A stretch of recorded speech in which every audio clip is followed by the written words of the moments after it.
সারা দুনিয়া যখন ভুবনেশ্বরের cricket career নিয়ে উদ্বিগ্ন, এত অল্প বয়সেই কি শেষ হয়ে গেল ভুবির ক্রিকেট ক্যারিয়ার? আর তখনই ভুবনেশ্বর উঠে দাঁড়িয়ে বলল, আরে ভাই দাঁড়াও, পিকচার এখনও বাকি। সিরাজ, আরশদীপ, বুমরার সামনে হয়তো একটু ঢাকায় পড়ে গিয়েছিলাম, তাই বলে শেষ হয়ে যায়নি আমার কারিশমা।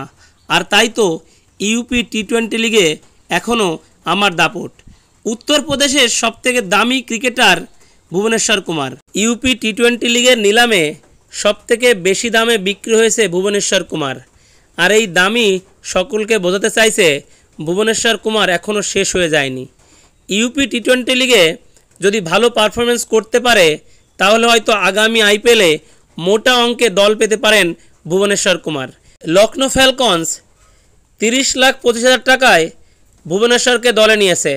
পীযূষ চাওলাও এই লিগে খেলছেন। পীযূষ চাওলা 7 লাখে বিক্রি হয়েছেন।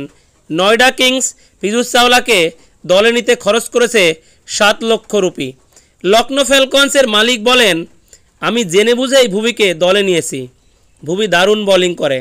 আমি আশা করব ভুবি এবার আমাদের টুর্নামেন্ট জেতাবেন। ভুবনেশ্বর কুমার শেষ আন্তর্জাতিক টি-20 এবং ওডিআই খেলেছেন 2022 সালে এবং সর্বশেষ টেস্ট খেলেছেন 2018 সালে। দীর্ঘদিন দলের বাইরে রয়েছেন ভুবি। টেস্টে কম সুযোগ পেলেও টি-20 এবং ওডিআইতে নিয়মিত খেলেছেন তিনি। সবথেকে বেশি সুযোগ মিলেছে ধোনির যুগে। ভুবনেশ্বর কুমার 21 টেস্ট খেলে নিয়েছেন 63টি উইকেট এবং 121টি ওডিআই খেলে নিয়েছেন 141টি উইকেট এবং 87টি টি-20 খেলে নিয়েছেন 90টি উইকেট।